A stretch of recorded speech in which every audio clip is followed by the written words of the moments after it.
अस्सलाम वालेकुम दोस्तों, मेरा नाम है अली उमर सर, हमेशा की तरह मौजूद है दाऊद और आप देख रहे हैं इस वक्त क्रिकेट लवर अली शो को। बनता है दोस्तों आप लोग से बात करने जा रहे हैं, बात करेंगे जी आज आपके साथ टॉप क्रिकेट न्यूज़ का सेगमेंट आज आपको शेयर करेंगे। नंबर 1 पे आप लोग से बात करने जा रहे हैं, जो हमारे पास अपडेट आ रही है वो अपडेट आ रही है चैंपियन ट्रॉफी को लेकर कि आज जो आपके चेयरमैन मोहसिन नकवी हैं वो मिले जी आपके प्राइम मिनिस्टर से। क्या बात हुई है प्राइम मिनिस्टर से, इस हवाले से इस पर बात करेंगे। इंडिया के लिए आज बहुत ही बुरा दिन साबित हुआ है। एक ही दिन में इंडिया को 3 हारें मिली है। पहले नंबर पर इंडिया जो सुबह सुबह ऑस्ट्रेलिया से टेस्ट मैच हारा, फिर बांग्लादेश ने जिसने पाकिस्तान को भी हराया था, इंडिया को भी हराकर जो एशिया कप अपने नाम कर लिया। फिर उसके बाद अगर आप बात कर ले तो इंडिया की वुमेन्स है वो भी ऑस्ट्रेलिया से हार गई। तो एक ही दिन में 3 बड़ी हारें जो इंडिया के नाम रही हैं, इस पर ही बात करेंगे। तो अगर आप हमारे चैनल पर पहली बार आए हैं, चैनल को अभी सब्सक्राइब करो, साथ ही भूलिएगा। तो बात का आगाज करते हैं नंबर 1 खबर के साथ जो हमारे पास आ रही है। तो दाऊद साहब जो आपके मोहसिन नकवी साहब हैं वो मिले हैं जी आपके प्राइम मिनिस्टर शहबाज शरीफ साहब से, और दोनों के दरमियान जो है काफी ज्यादा जो है डीपली गुफ्तगू हुई है। चैंपियन ट्रॉफी को लेकर जो है शहबाज शरीफ ने बड़ा सराहा है जी मोहसिन नकवी को कि आपने जो है बड़ा अच्छे तरीके से काम किया है। उनका यह मानना है कि जो आपकी आवाज है वो पूरे पाकिस्तान की आवाज है। और चेयरमैन मोहसिन नकवी ने भी जो है प्राइम मिनिस्टर को ये बताया है कि हम चैंपियन ट्रॉफी को होस्ट करने के लिए भरपूर तरीके से तैयार है, तमाम तैयारी हमारी मुकम्मल है। एक्चुअल में वो उस हवाले से भी मुलाकात कर रहे थे जो हमने आपको बताया था कि जो भी उनको मीटिंग से चीज आएगी वो आएंगे और अपनी गवर्नमेंट से डिस्कस करेंगे। तो फॉर्मली वो गवर्नमेंट से जो है इस चीज को लेकर डिस्कस भी कर रहे थे, जो जो चीजें उनकी वहां पर जो है वो तय पाई है। तो जो उन्होंने बात कही थी कि मैं गवर्नमेंट से पूछ कर जो है बताऊंगा, तो मुझे लगता है वो फॉर्मली वो डिस्कशन भी हो गई आज। देखिए, आपको पहले बताया था कि उन्होंने कहा था कि जो भी होगा पहले मैं गवर्नमेंट के पास लेके जाऊंगा और फिर उसके बाद जो है वो आईसीसी के पास हम जाएंगे।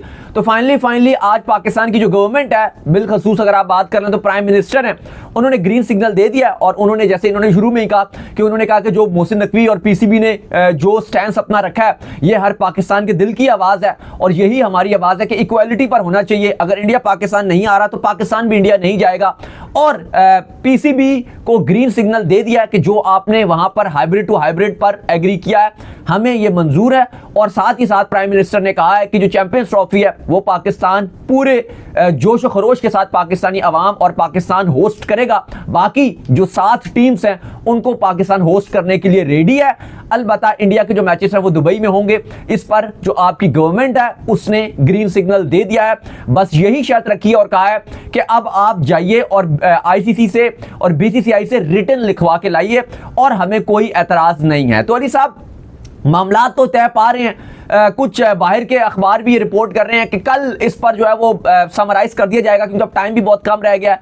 पॉसिबल है कि कल बीसीसीआई और आईसीसी भी जो कंफर्मेशन है वो फुली ऑफिशियली भी शायद दे दें। कल उम्मीद तो यही की जा रही है कि कल का जो मंडे का दिन है वर्किंग डे है, कल इस हिसाब किताब को निपटा दिया जाएगा। नहीं, बिल्कुल कल के दिन जो है पॉसिबल तौर पर जो है आपको तमाम चीजें जो है क्लियर देखनी। अगर शेड्यूल नहीं भी आता ना तो रीजन और प्रेस रिलीज जारी कर देगा आईसीसी। अच्छा, एक रीजन और भी है और वो ये भी है, कहा जा रहा है जो पाकिस्तान क्रिकेट बोर्ड ने बेसिकली भारत से जो मांगा हुआ है, उन्होंने आईसीसी को ये भी कहा कि भारत से जो वो रिटर्न के अंदर भी ये चीजें जो करवा के डॉक्यूमेंटेड हो ये चीजें, ताकि फर्दर इसके ऊपर कोई किसी किस्म का मसला ही ना हो। जो चीजें हो बस स्ट्रेट फॉरवर्ड जो अगले 3 साल का कॉन्ट्रैक्ट है। तो कहा जा रहा है कि भारत की तरफ से जो इस चीज को लेकर सुस्ती दिखाई जा रही है, डॉक्यूमेंटेड कोई चीज दी नहीं जा रही। अभी तक जो है भारत चुप है, इस वजह से भी कोई जो है अनाउंसमेंट नहीं की गई है। और ये भी कहा जा रहा है कि जब नेक्स्ट अनाउंसमेंट भी की जाएगी पॉसिबल तौर पर वो मीटिंग के अंदर ही होगी। और मीटिंग जो डिले हुई है वो भी भारत की वजह से डिले हुई है कि वो सुस्त रवि का शिकार। अच्छा, ये फिर जो चल रहा था, कल भी हम बात कर रहे थे, कहीं ऐसा तो नहीं कि बीसीसीआई को ये लग रहा है कि हम हाइब्रिड टू हाइब्रिड मान गए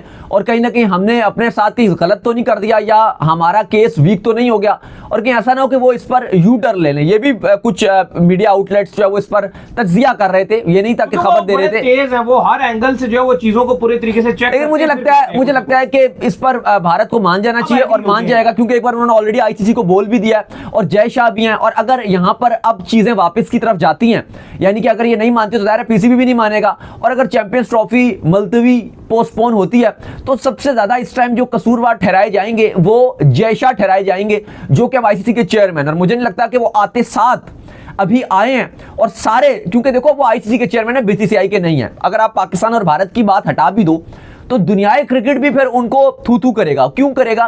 क्योंकि सबको ये बात लगेगी, बांग्लादेश क्रिकेट बोर्ड कहेगा, बाकी आपके ऑस्ट्रेलिया, इंग्लैंड, साउथ अफ्रीका सब ये बोलेंगे कि जय शाह के आते साथ ही ऐसा हो गया कि एक आईसीसी इवेंट कैंसिल हो गया, जिसके चलते सारे बोर्ड्स को सालाना जो पैसे मिलते हैं वो भी नहीं मिलेंगे।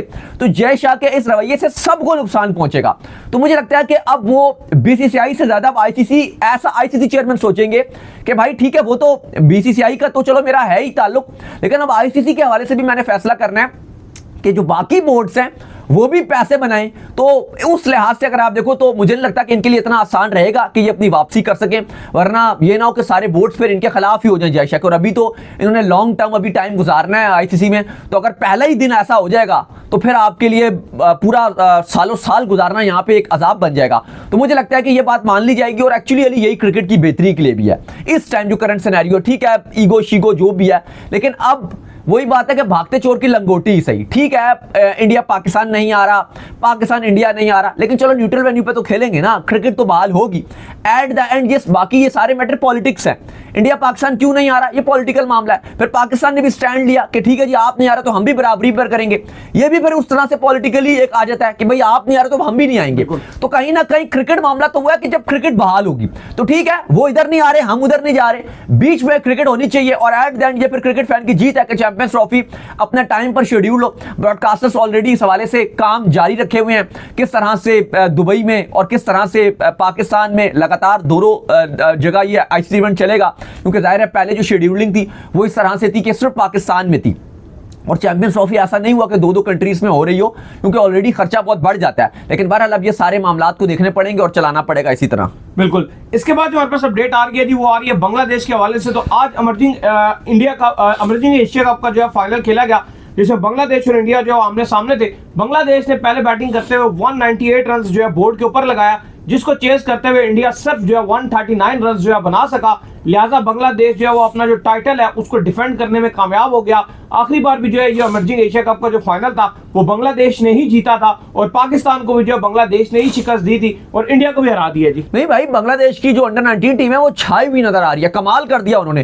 पहले सेमीफाइनल में पाकिस्तान को हरा दिया था और अब फाइनल में भारत को हरा दिया। लास्ट टाइम भी इन्होंने कमाल करके दिखाया था, और लगातार हम देख रहे हैं कि पिछले 5 सालों में बांग्लादेश की जो अंडर 19 टीम है वो बहुत ही शानदार क्रिकेट खेलती है, चाहे वो आईसीसी को इवेंट हो या फिर आपका एशिया कप हो, या कमाल कर जाती है। और अभी भी ऐसा ही हुआ, 198 रन बनाए थे बांग्लादेश ने, और लग रहा था कि बांग्लादेश बहुत ही बेकार क्रिकेट खेला, क्योंकि आखिरी ओवर चल रहा था, 49 ओवर्स की 50 ओवर की एक गेंद हुई थी, और उसके बाद 198 बना सके थे। लेकिन भारत को इन्होंने बिल्कुल पकड़ लिया, और शुरुआत से ही भारत की जो विकेट ये लेते रहे, और भारत को एक मर्तबा भी ऐसा नहीं लगा कि वो इस मैच में आएगा, फंसा कर रखा, और बांग्लादेश ने इस मैच को बहुत ही शानदार और 59 रन से मैच जीता। और फिर उसके बाद बांग्लादेश ने बहुत ही शानदार किस्म की सेलिब्रेशन किया। आज अली साहब, अगर आप इंडिया की हिसाब से दिन देखें तो कोई इतना अच्छा इंडिया का दिन रहा नहीं।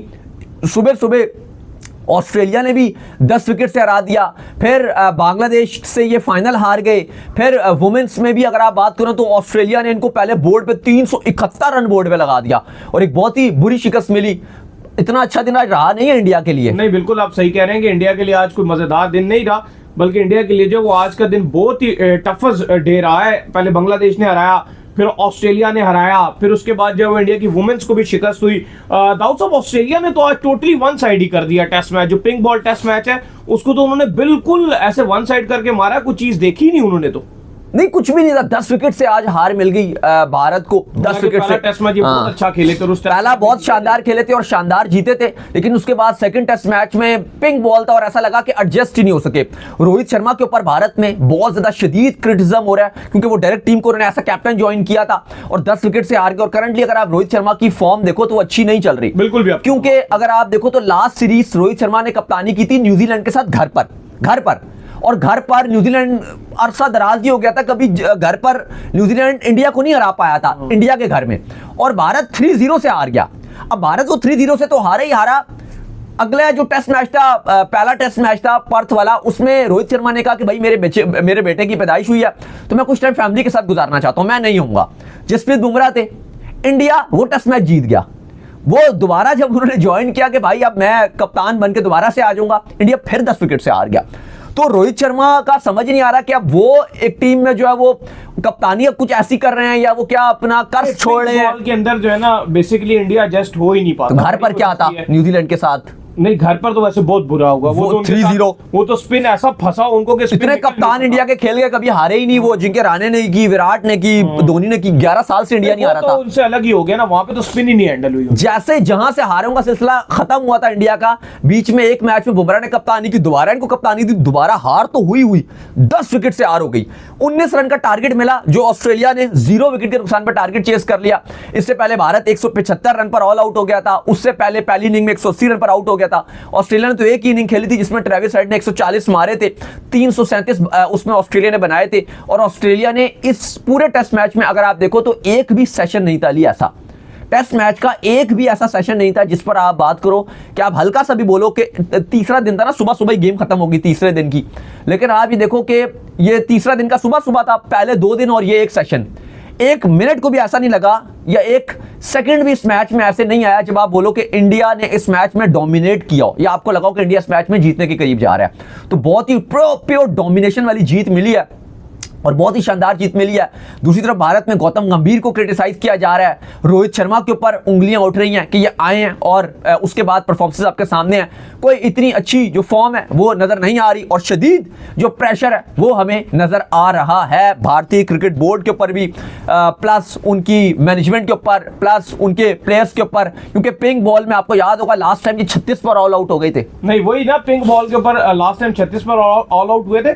पिंक बॉल में देख रहा हूँ बहुत थोड़ा एक्स्ट्रा स्विंग हो रहा है। ये थोड़े एशियंस और ऑस्ट्रेलियाई कंडीशन में ज्यादा ही मुश्किल हो जाता है ना, वो पिंक बॉल को उनके लिए खेलना बहुत मुश्किल है, स्पेशली बाहर की कंडीशन के अंदर, क्योंकि बॉल वो तो 2 बार स्विंग होते हैं। लेकिन अगर आपको याद हो 2016 में वैसे तो पाकिस्तान का ऑस्ट्रेलिया को कभी टेस्ट हरा ही नहीं पाता, सीरीज तो छोड़ो, फंस गए थे बिल्कुल पिंक बॉल में। लेकिन वो पिंक बॉल टेस्ट में पाकिस्तान वो मैच ऑलमोस्ट जीत के करीब था। अगर आप बेशक हम इंडिया की तारीफ करते हैं कि इंडिया ऑस्ट्रेलिया में जाके चलो जीता है, लास्ट 2 सीरीज भी जीता है, अभी पहला टेस्ट मैच भी जीता है, वो बात नहीं है, तारीफ करते हैं। लेकिन अगर आप हकीकत देखो, लेकिन जब पिंक बॉल की बारी आती है ना बहुत मुश्किल तो इंडिया एकदम से क्लूलेस हो जाता है। लेकिन वहां पे बेशक पाकिस्तान इतना अच्छा नहीं करता ऑस्ट्रेलिया में, लेकिन अगर आप देखो जो 2016 में पाकिस्तान का ऑस्ट्रेलिया का टूर था तो पिंक बॉल में पाकिस्तान ने कमाल करके दिखाया था। इंडिया का एक और मसला भी रहा ना कि इंडिया के अगर 2 बॉलर इसमें अच्छी बॉलिंग कर रहे हैं तो तीसरा जो है ना वो बहुत ही वीक बॉलिंग कर रहा है, वो अर्शद राणा। और ये जो ऑस्ट्रेलिया है उसका जो बॉलैंड है वो हालांकि तीसरा वीक लिंक होना चाहिए, वो स्ट्रॉन्ग लिंक बना लगातार जो विकेट्स ले हैजलवुड को रिप्लेस किया उसने और वो कमाल बॉलिंग कर रहा है। बॉलिंग अब तो बल्कि हैजलवुड के लिए वापसी करना बॉलिंग को देखकर ही खतरनाक लगती है। हैजलवुड के बॉलिंग वापसी करना मुश्किल है। बॉलैंड की अगर आप पिछले 2 साल से परफॉर्मेंस देखो बड़ी शानदार है। बॉलैंड की गलती सिर्फ यही है कि वो गलत एरा में आ गए क्योंकि हैजलवुड और स्टार को कमिंग्स लगातार कर रहे हैं, लेकिन अब वक्त आ गया है कि अब बॉलैंड भी परमानेंट पार्ट बनेंगे ऑस्ट्रेलिया का।